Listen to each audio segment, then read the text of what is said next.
Vouloir connaître l'avenir a toujours attiré l'attention. L'incertitude dans certaines situations, la peur du lendemain sont parfois éprouvantes. Cependant, personne ne peut prétendre connaître l'avenir, ni les devins, ni les sorciers, ni ceux qui disent la bonne aventure. Seul Dieu est omniscient. Cela veut dire qu'il voit le futur de la même manière que nous voyons le présent. C'est pourquoi nous pouvons lui faire confiance. La prophétie biblique est comme une grande timetable ou tableau horaire. Nous n'avons pas besoin de consulter l'horoscope, ni Nostradamus, ni les devins, ni les magnétiseurs pour connaître l'avenir. La Bible répond aux grandes questions fondamentales de tout être humain. D'où venons-nous? Où allons-nous? Quel est le sens de notre existence? Mais elle répond aussi à des questions concernant l'histoire future de notre terre. Dieu a révélé l'avenir de manière cachée. Dans le livre de l'Apocalypse, Dieu nous dévoile l'avenir de la terre et même si les conclusions nous paraissent improbables, rappelons-nous, Dieu est omniscient. Les prophéties de ce livre sont étonnantes par leur complexité et ce n'est que par l'inspiration du Saint-Esprit que nous pouvons arriver à les comprendre. Nous vous proposons aujourd'hui d'étudier le chapitre 17 de l'Apocalypse et d'identifier qui sera le dernier roi de la terre. Humainement parlant et à la vue des événements actuels, on pourrait penser que ce dernier roi de la terre seront les États-Unis, car c'est indéniablement la première puissance économique. Elle joue le rôle d'arbitre mondial et elle se croit investie de cette mission divine. D'autres pourraient dire que ce sera la Chine en pensant à sa croissance économique exponentielle. D'autres pensent à la communauté européenne, car elle réunit plusieurs superpuissances comme l'Allemagne, la France, les Pays-Bas, l'Italie, etc. D'autres pourraient penser à l'islam. D'autres encore pensent que ce sera le nouvel ordre mondial. Mais que nous dit la Bible à ces propos? Étudions donc le chapitre 17 du livre de l'Apocalypse.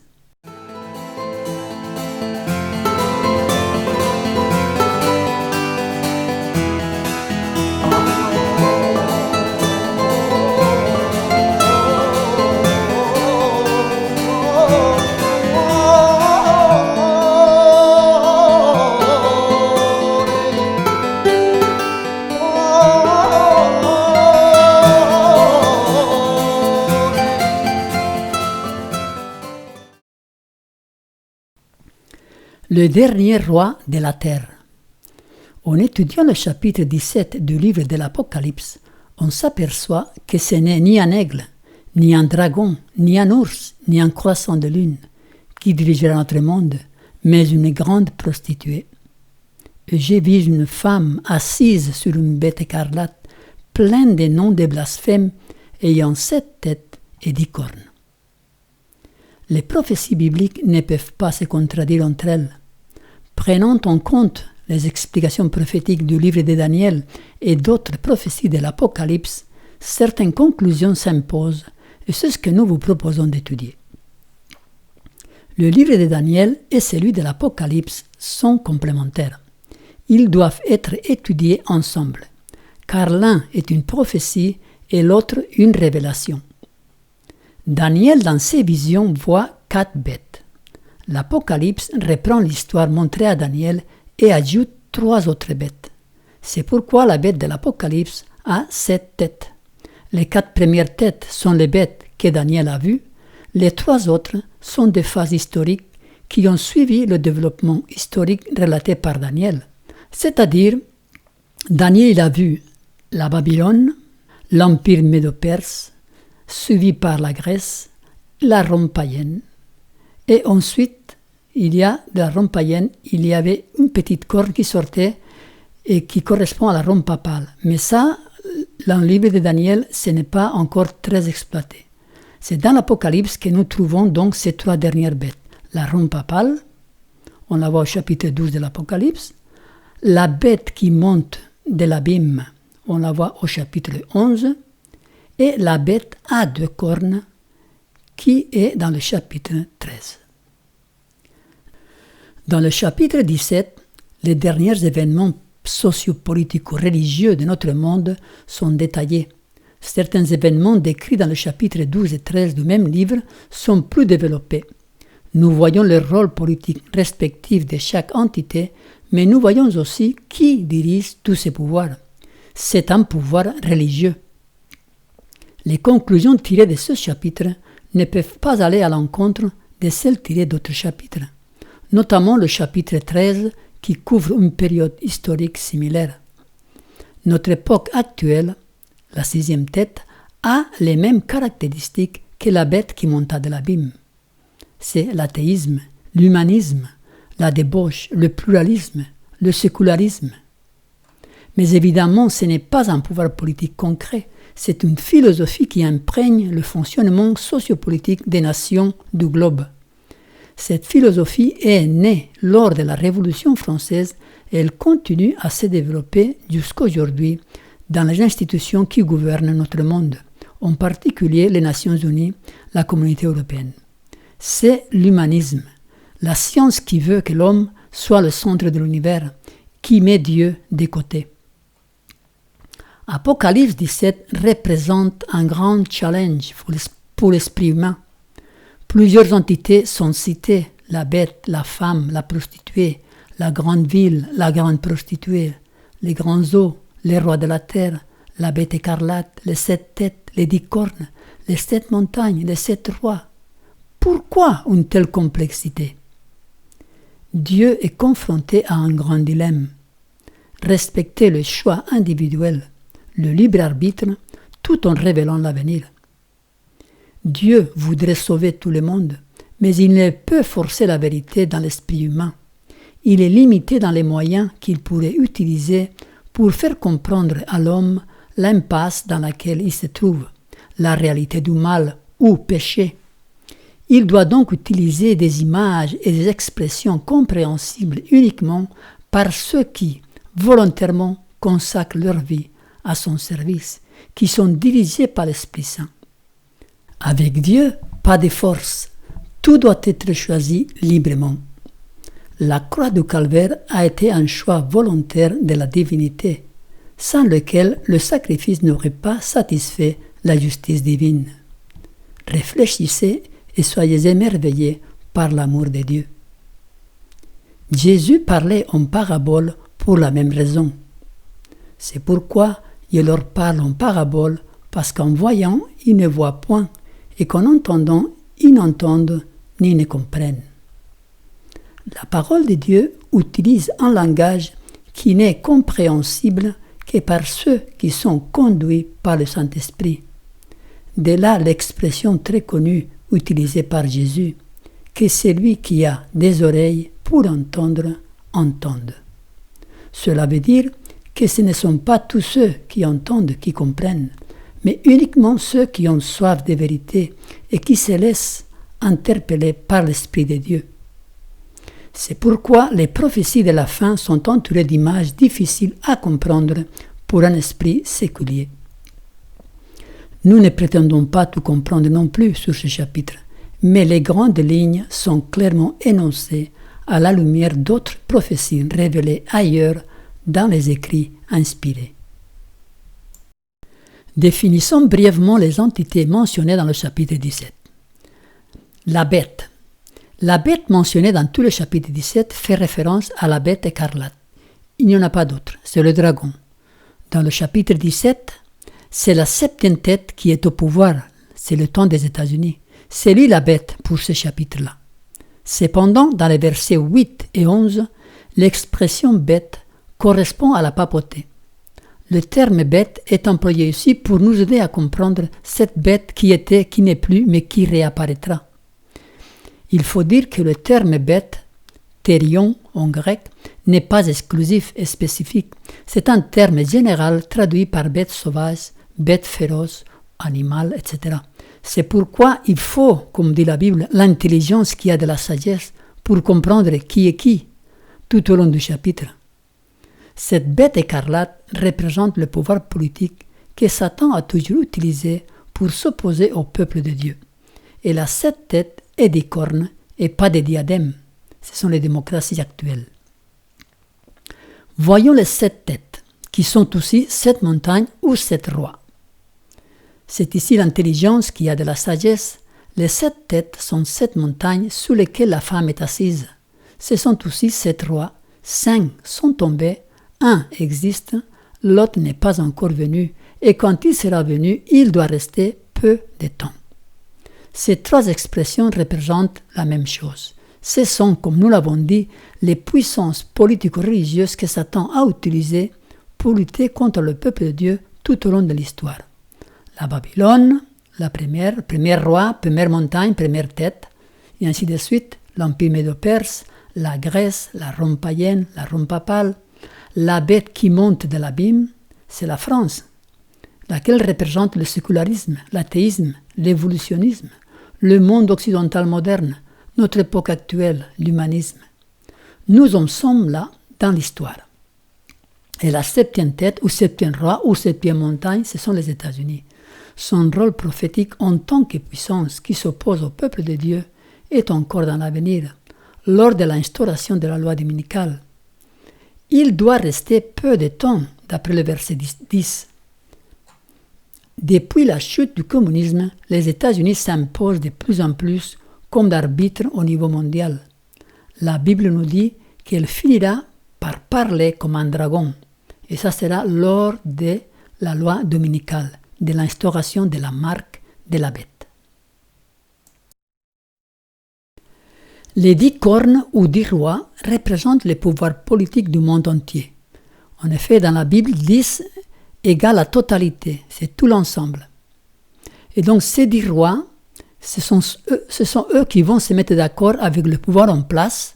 C'est la bête qui domine à cette époque-là, la 7e tête, c'est les États-Unis, pour opprimer les enfants de Dieu, mais qui seront toujours dirigés par la prostituée, assise sur la bête. Ils lui donneront leur pouvoir lors de la 6e coupe d'Apocalypse 16, lors de la bataille de l'Armageddon. Car ce sont des esprits de démons qui font des prodiges et qui vont vers le roi de toute la terre afin de les rassembler pour le combat du grand jour de Dieu Tout-Puissant. Ces 10 rois du chapitre 17 sont donc les rois de toute la terre du chapitre 16. C'est pourquoi cette bête écarlate a 7 têtes et 10 cornes, à cause de ces 10 rois, mais qui n'ont pas de diadème, ce sont des démocraties. Sur cette bête, les 10 cornes sont sur la 7e tête. C'est l'époque historique qui correspond au règne de la 7e tête. Le 8e roi est la bête qui était et qui n'est plus, est elle-même un 8e roi, et elle est du nombre de 7, et elle va à la perdition. Ce 8e roi sera la papauté, quand elle aura pris le contrôle politique du monde à nouveau. Elle fait partie des 7, car elle a déjà régné. Rappelez-vous, elle était la 5e tête de la bête. Le pouvoir papal est représenté de façon double, par une prostituée, c'est un pouvoir religieux, et par le 8e roi, un pouvoir politique, rôle qu'elle assumera de nouveau à la fin. Il sera le dernier roi à régner sur la terre. La femme ou la grande prostituée représente la même entité. C'est le pouvoir religieux qui persécute le peuple de Dieu. Aussi bien dans le passé, c'est entre les mains de la papauté, comme dans l'avenir, sous un autre aspect, c'est la Babylone moderne. Elle est représentée comme étant assise sur la bête. La papauté dirige le monde indirectement. C'est facile à vérifier de nos jours. Le pape est la figure politico-religieuse la plus importante du monde actuel. Cette femme est appelée aussi Babylone la Grande, la mère des impudiques et des abominations de la terre. La Babylone moderne, cette Babylone la Grande, elle a des filles.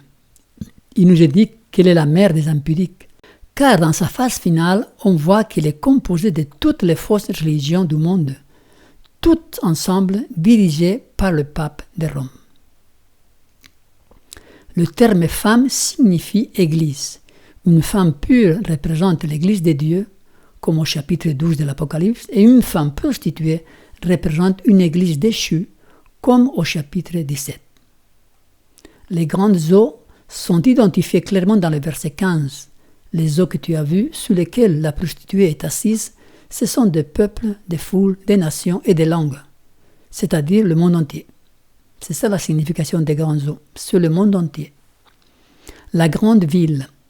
Et la femme que tu as vue, c'est la grande ville qui a la royauté sous les rois de la terre. La femme donc représente l'Église, puisqu'elle est une prostituée, elle représente la papauté. La grande ville représente Rome, mais aussi l'union finale de toutes les religions, bête, dragon et faux prophète. Puisqu'à la fin de l'Armageddon, on voit que la grande ville est divisée en trois. Apocalypse 16, 19.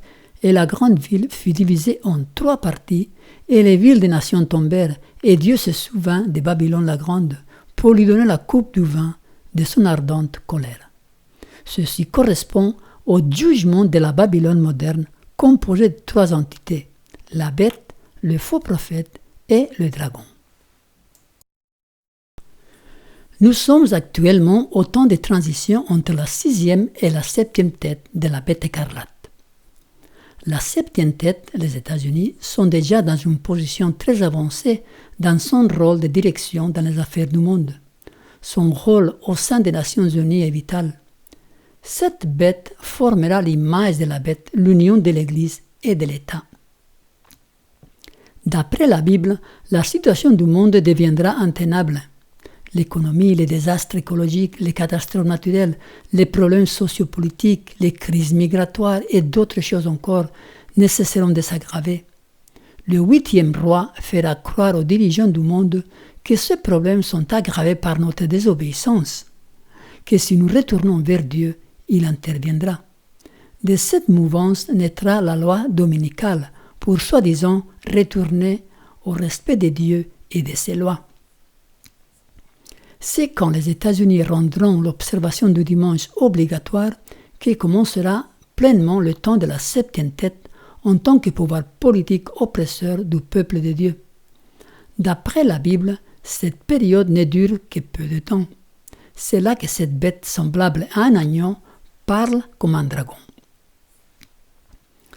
Ensuite, la papauté se hisse à la tête de cette union politico-religieuse. Ce sera le temps du 8e roi. Les persécutions du passé se ravivent. Cette union politico-religieuse, les États-Unis, les 10 rois, la papauté, le 8e roi, s'opposent au peuple de Dieu.